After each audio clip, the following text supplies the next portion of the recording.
Good morning. This is Sering Pasang from the Global Alliance for Tibet and Persecuted Minorities, and welcome to the live interview with a distinguished scholar and expert on Central and South Asian studies, South Asian affairs, Mr. Burzine Waghmar from the School of Oriental and African Studies, University of London.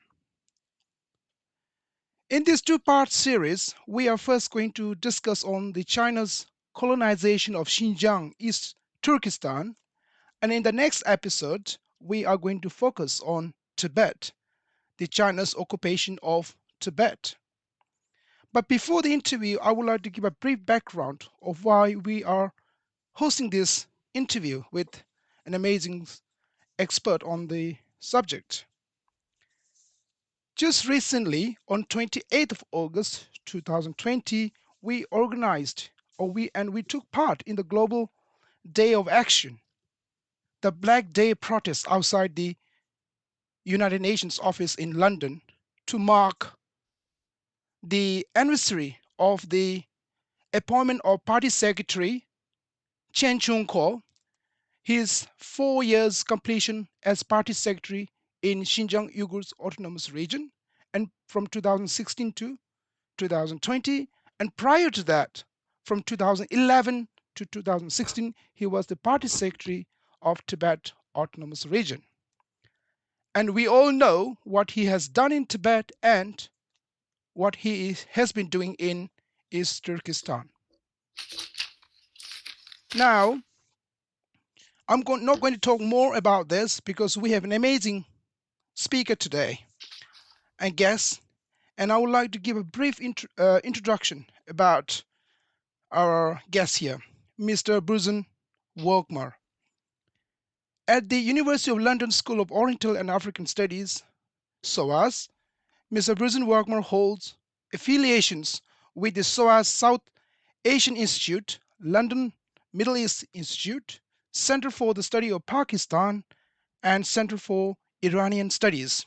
He is also the school's librarian for South Asia and Indo-Iranian languages.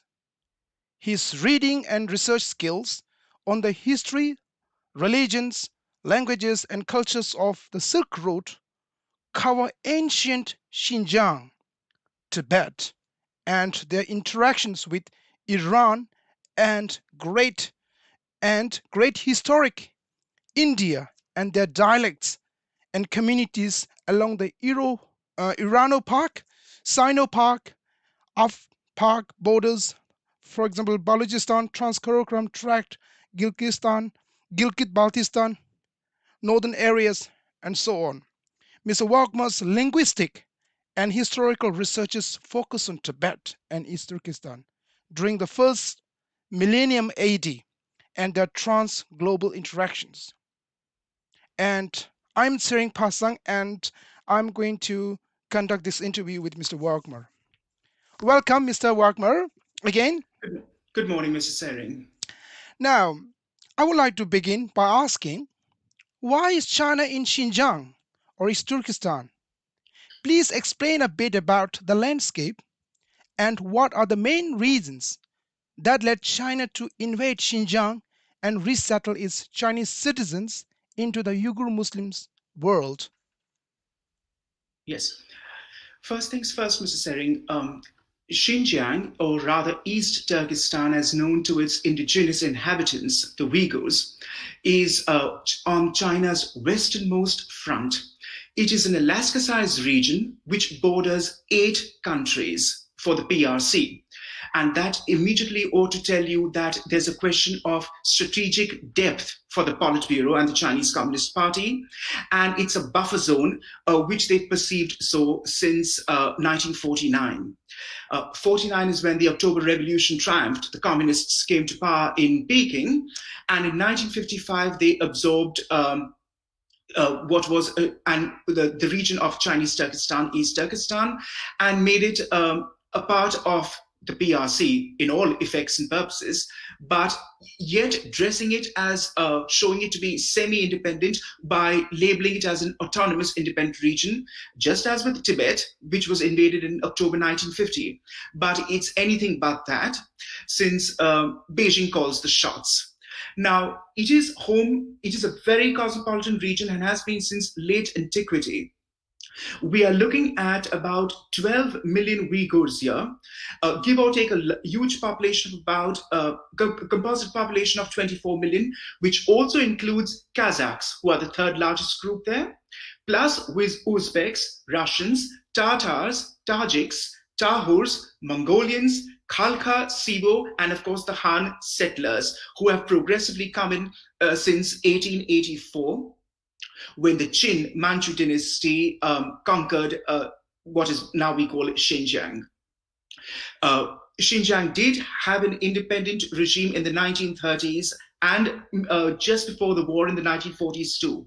It is easy to forget that, and it is convenient for Peking not to mention so, as if to dress up the entire situation as where East Turkestan was always eternally absorbed or part of the Great Chinese Empire, when that was clearly not the case. And that brings me to the Uyghurs who you mentioned. And if I could just back up a bit, given the kind of work that I do during of Xinjiang and the Uyghurs during the first millennium AD. So who are the Uyghurs? First things first. Well, they ran a cosmopolitan transnational empire from 744 to 840 AD. That is the Orkhon Turkic Khaganate. And it was one of the largest empires of medieval Eurasia. These are the forerunners of what we call the Uyghurs today in the PRC. And this empire stretched from southern Siberia and eastern Mongolia to as far afield as Fergana Valley in today's Uzbekistan. And the Uyghurs, ethno-linguistically, hail from the Xiongnu, which is an umbrella term for numerous tribal confederations and a polity hailing from Inner Asia, who were, of course, nomadic pastoralists, as were the Uyghurs, who evolved out of this tribal union sometime around 209 through BC to 100 AD, to become the Tokos-Oghuz tribal confederation, and who evolved, as I said, into this ruling empire, as it were. Alongside the Tibetan Empire, which we of course know from 618 to 842 AD, which was the apogee of Tibet, and the Tangs in China, of course, 618 to 907 AD, the Uyghurs were holding their own too. And this empire, as I said, which extended all the way up to Kyrgyzstan, Uzbekistan, Kazakhstan, and Tajikistan. The Uyghurs were the middlemen. Please note that along the famous Silk Road that we so often talk about, who were the intermediaries for silk from China to the west as far afield as the Roman Empire. It was the Uyghurs and the Sogdians who were their merchant pliers, who were the ones that were running the show, literally, of the Silk Road period, as we know. And the Uyghurs were even prominent moneylenders residing in the Tang capital and supporting the Tang Empire. That is also important to note. Plus, we have Arab accounts, classical Arab accounts, referring to the Uyghurs for their fantastic sables and furs, ivory trade, and of course for importing tea from the Tang Chinese. So, and the Uyghurs, we must also point out, in this period was an Iranic polity, that is to say, they practiced Manichaeism, which was an Iranian Gnostic dualistic religion, as well as you counted Christians, that is to say Nestorian Christians and Buddhists among the Uyghur polity. And this empire, as I said, came to an end around 904, so 840, sorry. And that is when, well, the Uyghurs went into, shall we say, obscurity, as it were. But the Uyghurs have been in what is Xinjiang and the Tarim Basin since then. The Han Chinese came in much later. As I pointed out, they came in around 1884 when the Qin Empire took over the region. But what is interesting to note is that even at this time, there were differences of opinion within Chinese statecraft strategists of that time, who were of the opinion that, well, we need not really be in Xinjiang. And this is important to note. There were debates in the late 19th century about why are we in what is Xinjiang? There is no need for us to be there. It's just a frontier wasteland, as it were. It's a buffer zone. Yes, that's true for our strategic needs. But shouldn't we be focusing on a marine defense rather than a land defense policy? So it is interesting to note that these were the debates that were held in Peking, leading right up to 1911 and the nationalist revolution under Dr. Sun Yat-sen. Also, besides these discussions, there is the question of why there were Chinese voices querying aloud as to why we are in Xinjiang is because it was being subsidized as a region to the detriment of other provinces. So the question was, what are we even doing here? And these subsidies, mind you, were there to actively settle the Hans in the Jungaria Basin, because that was the most fertile and still is the most alluvial region of Xinjiang, who were actively sought to resettle there, undertake agriculture and industry, and the Uyghurs were progressively pushed out of there and settled around what is southern Xinjiang and other parts. But the Hans were consciously brought into the Jungaria Basin, which, like I said, is the most fertile bit of Xinjiang, which is otherwise pretty much a continental dry climate wasteland. And having been brought in there, subsidies were maintained from the Chinese to upkeep them, plus for internal security and for maintenance of troops and the garrisons. So it was pretty much burning a hole in their pockets. And in a way, it still is, because Xinjiang otherwise, and this must be noted, is self-sufficient in food grains. It has been even before the Chinese were there, and even after 1955. So one does query aloud as to what exactly the PRC is achieving by being there.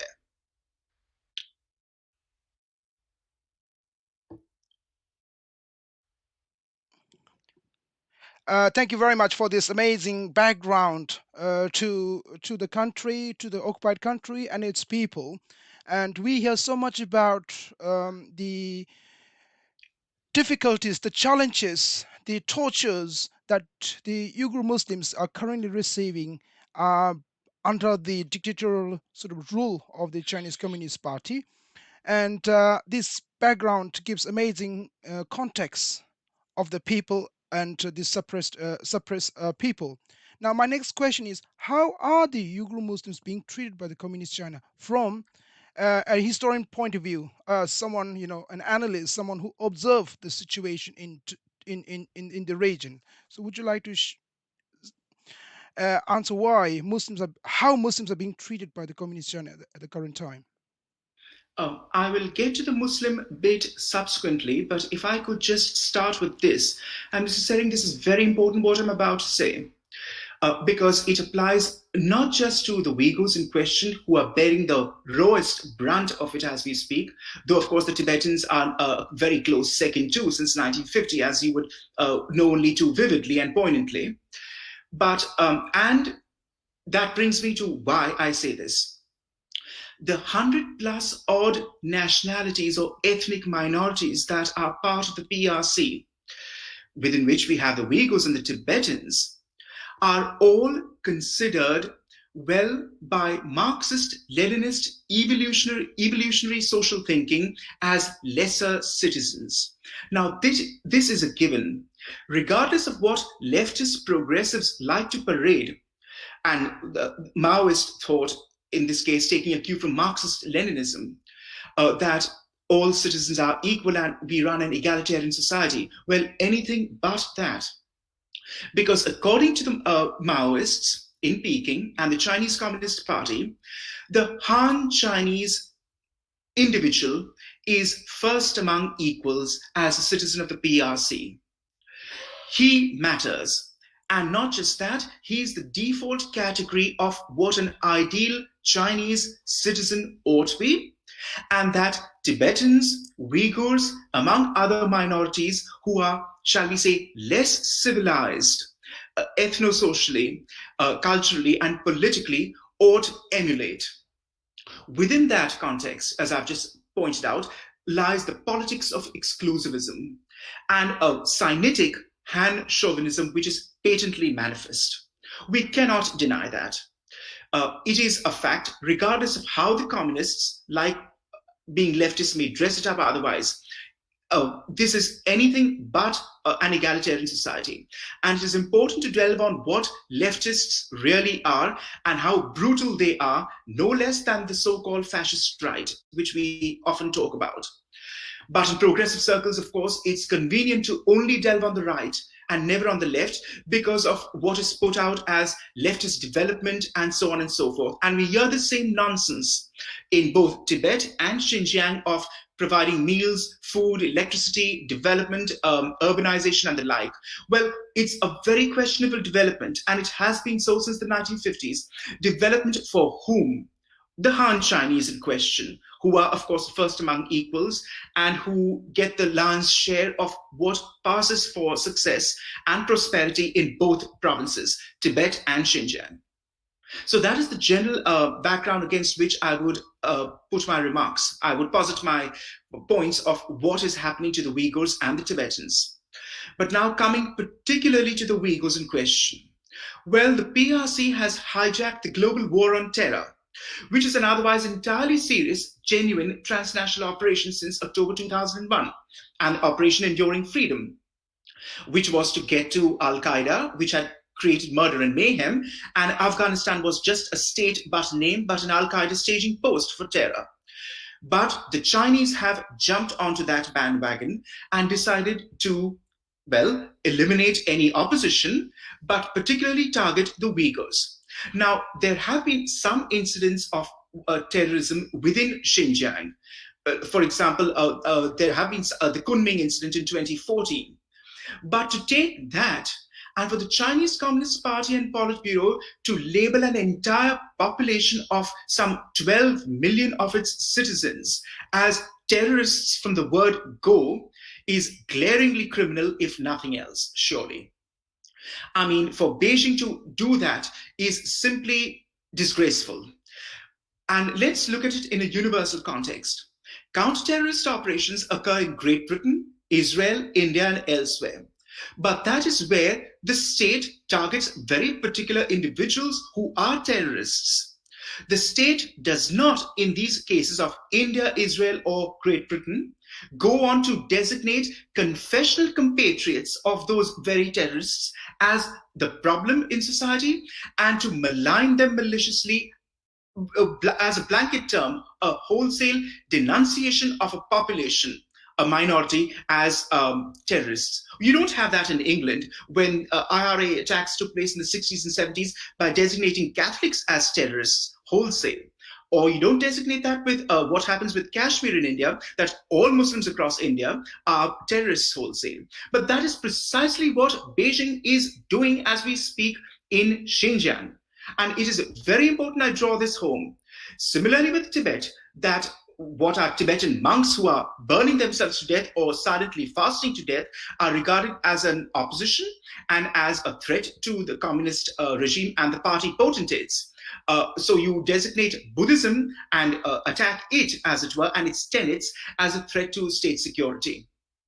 So this is malicious and wholesale and a blanket denunciation of citizens, which is simply not on. And that is precisely what is happening to the Uyghurs, that the party apparatus in Beijing has decided that they have to not just re-educate them, ostensibly what is passed for re-education through internment, but by eliminating their very identity, grinding them down to almost year zero levels of what we saw with the far left in Cambodia and the killing fields.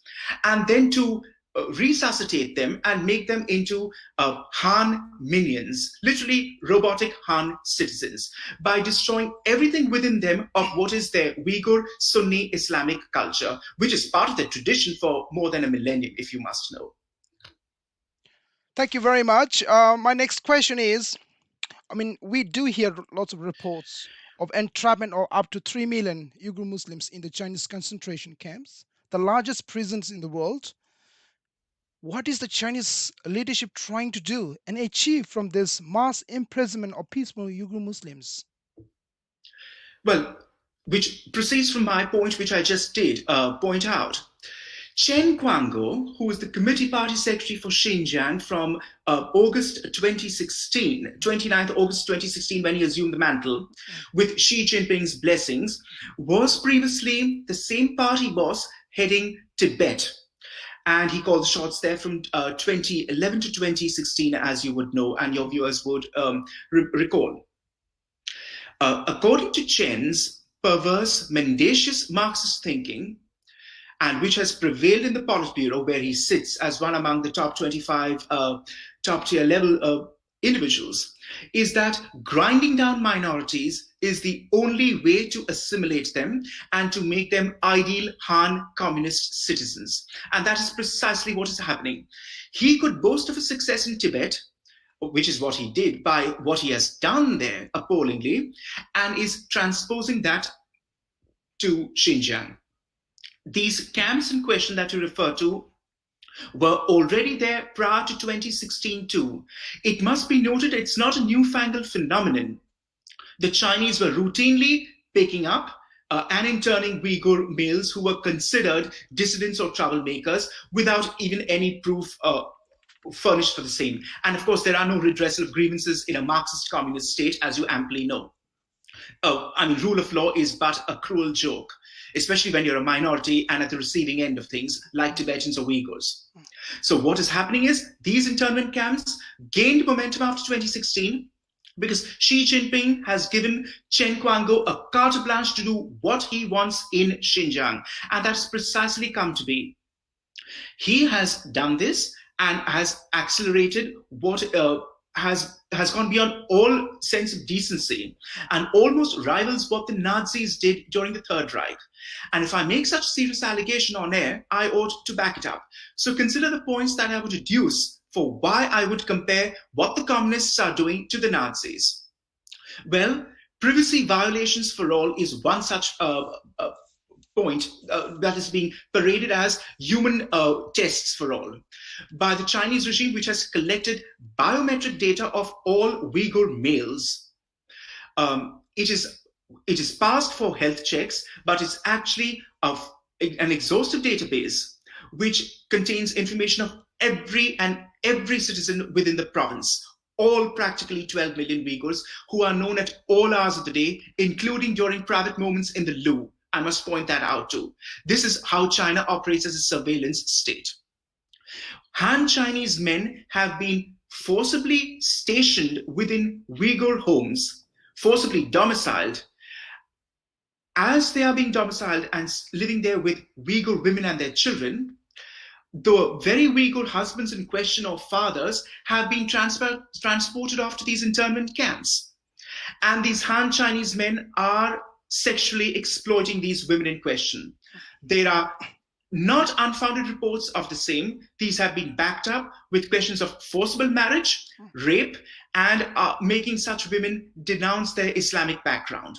And speaking of Islamic background, Han Chinese are encouraged to visit Uyghur homes in the name of national integration and that sort of thing by taking pork with them and sharing it with Uyghurs who are on camera forcibly made to eat pork. And this is occurring not just any time of the year, but including Ramadan, which is the holiest month for Muslims and a fasting month that too. Uyghur students are forbidden from fasting during daylight hours, as has been reported in the Daily Telegraph and other Western news agencies. Again, these are not unfounded, malicious accounts to besmirch China's reputation. This is happening, and what's more, the Chinese are even proudly demonstrating this on their own media channels. So pork, I mentioned about the pork factor, the Ramadan factor, and desecration of Uyghur graves and shrines, traditional Sufi shrines of which Uyghurs used to visit once a year during high holy days. These have all been erased. And the landscape satellite images show it only too poignantly. Again, which goes back to what I pointed out earlier of actually grinding down the identity, the very self of Uyghur males and females as Muslims. I mean, this is a part of one's core identity, religion and tradition and language. And that is precisely what is happening with the Chinese communists. In so doing, They have this perverse notion in mind that they can eliminate any and every threat to the Communist Party and continue their dictatorial rule. So this is what is happening. Plus, and this is glaring enough to point out as well, that Western companies are aiding and abetting with Uyghur forced labor from production and manufacturing. Let me point out, for example, here to Nike, which does use Uyghur forced labor, as has been noted in the Daily Telegraph of 2nd March 2020. Nike, which otherwise flaunts itself in the name of woke capitalism, should be ashamed of what it's doing because it is using Uyghur forced labor. And that also brings me to the Times, 15th July 2019, where British funds have enabled China's human rights abuses in Xinjiang. That's to say, funds from Western asset managers, including Aberdeen Standard Investments, Fidelity and Schroders, have stakes totaling almost £800 million in companies that have supplied CCTV and facial recognition to China's security forces in Xinjiang. Not to mention the Confucius Institutes, and there are some 29 which are running across Britain. It's not a question of just teaching Chinese language and culture. Nobody objects to that. But the question is, what exactly is being imparted in these Confucius Institutes? As the National Association of Scholars in Washington, D.C. has produced in an exhaustive report, it is pushing China's agenda of its communist worldview, and it is exporting censorship to one and all across Western academics, the media, and the general populace. Thank you very much. I don't want to divest from our main topic today, and I'm conscious of the time as well.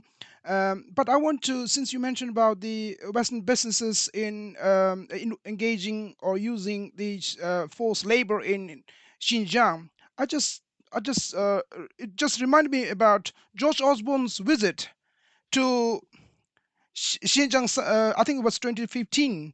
At the time, there was a big thing under David Cameron's prime minister in the UK, like a golden era between China and Great Britain. I wonder whether you would like to throw some. Yes, I would. I think it was disastrous of David Cameron to moot this point of Britain joining the Belt and Road Initiative. I mean, Britain has no reason to be in hock to the PRC. It's not a government one ought to be doing business with, as Tom Tugendhat of the Conservative Party, to which Cameron belongs, has also pointed out. And Mr. Tugendhat is on record and quite rightly stating that Xinjiang is the world's largest open-air prison. And Britain doesn't do business with communist dictators, at least such heinous communist dictators as what is happening with who are out to eliminate an entire population wholesale. So it is absolutely disastrous, including Theresa May, who followed up on Cameron by pushing the envelope for this so-called Belt and Road Initiative, to which we oughtn't sign up, as has Greece, Hungary, and the Czech Republic. Britain has no need to do anything of the sort, and it is deplorable, in a word. Okay, I have a couple more questions. Now, this comes to, is there any support for the Uyghur Muslims from their fellow Muslim brothers and sisters? For example, Muslims in Pakistan, in Turkey, etc. What sort of support do the Uyghur Muslims are getting from around the world for their freedom struggle movement? Nothing at all. Not a pipsqueak from the entire Muslim world, the 57-member polity of the Organization of Islamic Cooperation States, who constitutes the Islamic ecumen, as it were. And it's glaring and disappointing, if not downright disgusting. Let's start with Pakistan, which is Xinjiang's neighbor, and I'll proceed therefrom. Imran Khan, as Prime Minister of Pakistan, is on record stating he doesn't think much about the Uyghurs, and he has no time to do so. I mean, talk about memory lapse and the convenience of amnesia. I leave it to you to just discuss that. And this from a man, an Oxford-educated, ostensible Prime Minister of Pakistan, who one would have imagined would have some basic Western decencies and a sense of morality to him, can pontificate about Kashmir and Palestine, because the last time I checked, Mr. Sering, Muslims in Kashmir or Palestine are not force-fed pork by Indian or Israeli security forces. They're not force-fed pork during any time of the year, much less during Ramadan. Neither are Palestinians or Kashmiris made to renounce fasting during Ramadan. Imagine if that were actually reported from Kashmir or Palestine, and the upheaval it would create not just in Pakistan but across the Muslim world. So the convenience of progressive leftists everywhere in cahoots with Islamist apologists merits no reiteration. I mean, the hypocrisy and mendacity is for all to see. Islamabad will make not a pipsqueak against what is happening to the Uyghurs. And may I point out, as and when Beijing has asked for so-called Uyghur terrorists and troublemakers on Pakistani soil to be extradited, Islamabad has had no compunction whatsoever in so doing. Consider and compare that to what happens when India asks for terrorists, like the Bombay 26/11 2008 attacks. Islamabad's contention is that we have insufficient proof to prosecute, much less arrest these individuals. And this is the same game of deception they play out with London and Washington, D.C., with shielding operatives of Al-Qaeda and the Taliban. And they only give up those who are conveniently disposable for them. Let's move on to Iran, which again flaunts and talks about being a spokesperson for Palestinians. Not a pipsqueak from Iran, but that Iran can't afford to talk considering how it treats its own Sunni minorities so appallingly in Balochistan. And of course, both Pakistan and China are in hock due to CPEC initiatives for their dysfunctional economies to Beijing. So silence is very convenient for both of them. And that brings me to the Turks and Ankara and Erdogan.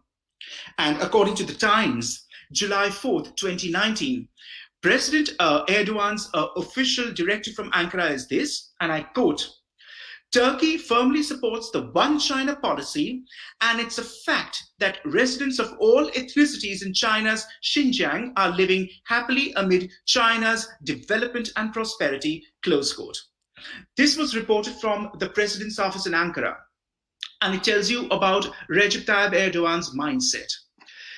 This is interesting to point out because when Turkey was, or shall I say Kemalist Turkey, prior to what has happened in the last 20 years in Turkey was around, there was empathy for the Uyghurs through the 50s, 60s, 70s, and 80s in Ankara within pan-Turanian circles, pan-Turkic circles. Clearly, Erdogan as an Islamist sets no store by that, as he fashions himself as a neo-Ottoman sultan and goes about doing just that across the Middle East, disrupting it, and Central Asia.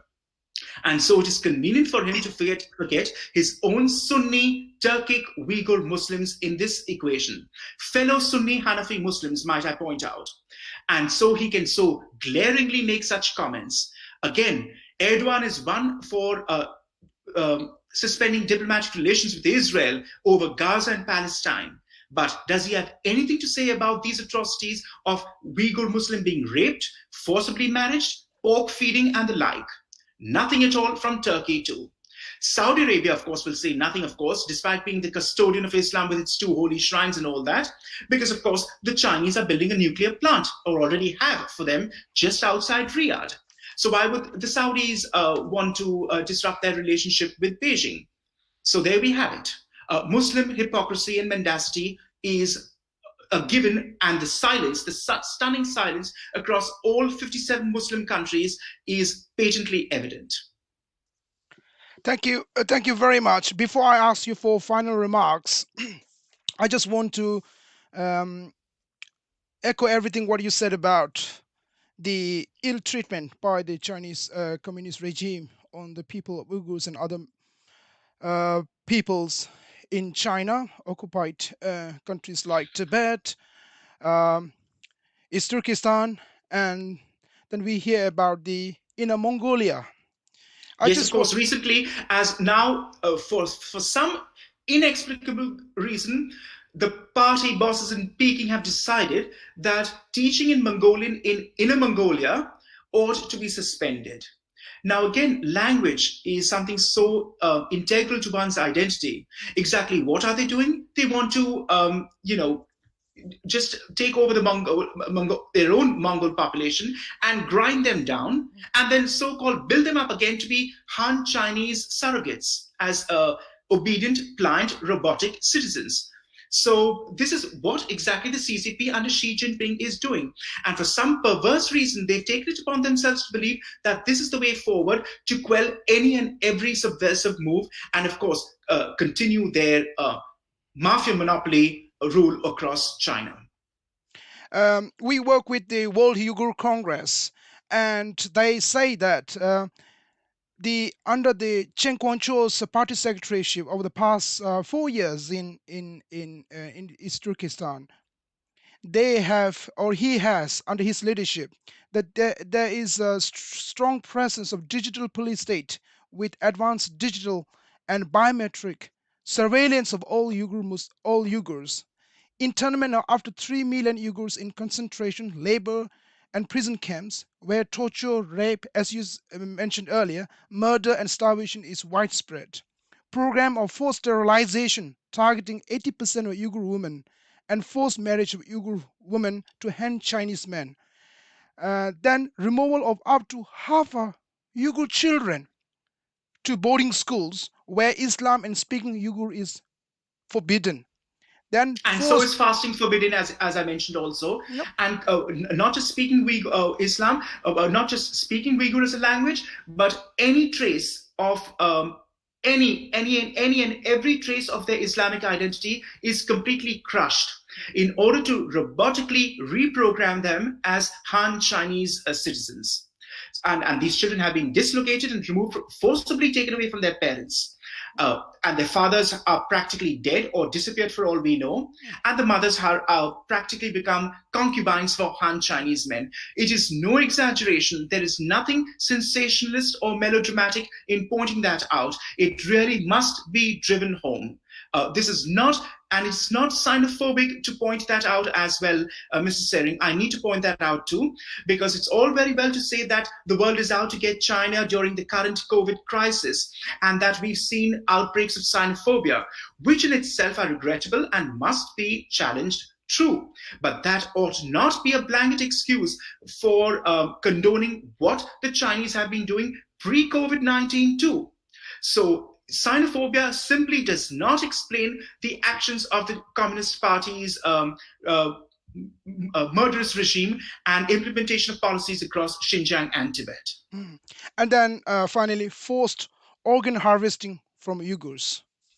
And hair and body organ samples have been found, taken from Uyghurs too, which is why I brought in the Nazi factor, that the Nazis used to take hair samples from Jews in Auschwitz and Treblinka and other death camps and collect them for making wigs. And body fats were taken from the Jews and other dissidents to produce soap. So my analogy with the Nazis is neither glaring nor erroneous. I do back up what I say, because that is precisely what the CCP is doing in Xinjiang too with Uyghur body parts. Thank you very much. And finally, would you like to make any final remarks? Yes, the West needs to stand up to China. For 40 plus years, since President Nixon's opening up to Peking in 1971, nothing has been done, shall we say, nothing has been done or seen to moderate Chinese views by bringing them into the Western fold. It is looked upon by the Chinese as Western kowtowing to them and caving into their sense of superiority. Liberals in the West need to stand up and realize that only a flint-faced, firm policy, no-nonsense attitude to certain conditionals with Beijing work. There are certain red lines, and that can't be crossed in the name of trade, commerce, and benefits, socio-economic benefits. And the West needs to be very firm about these red lines and dig deeper on them with the party bosses in Peking. Thank you very much, Mr. Burzine Waghmar, and your insights and your expertise on this very, very important subject. It's much appreciated, and it has helped to enlighten our audience and supporters, not only in the UK but around the world. In the next episode, we would like to invite you again and to discuss on China's colonization of Tibet. And I look forward to that. Thank you very much. Thank you for accepting our invitation. And until then, please do take care of yourself and be safe.